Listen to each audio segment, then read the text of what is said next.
Alp Tegin kiçi ýöne berk binýatda guruluşlar etdi. Onuň döwleti göçme taýpa guruluşynyň aňyrsyndy. Bu döwlet tertipdiginiň, wepanyň we akyl paýhatynyň miwesi.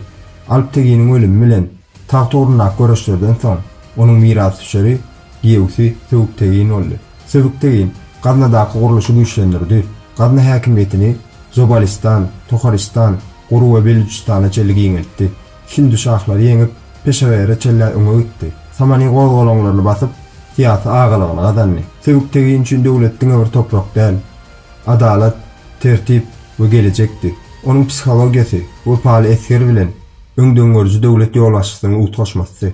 Söwük Tegin aradan çykmadan öňe ähli döwlet täplerini we ekberlik görelgelerini bozýan bir karar kabul etdi. Kiçi ogly Ismail mirasçy diýip eglan etdi. Emma hemmeler uly ogly Mahmudyň tagta geçmegine garaşýardy. Mahmud bu karara garşy çykdy. Ismail ýazan hatynda ýa tagty maňa tapşyr, ýa-da jebirini çek diýdi. Mahmudyň teklibi ret edilen soň uruşdan gaçyp bolmady. Tarih 1998-nji ýylyň mart aýyny görkezýän makaly 2 dogan Berk şäheriniň golaýyna ýüzbeýüz geldi. Mahmudyň tejribeli terkerdeleri we strategik adimleri Ismail'in goşuk goşunyny ýeňdi.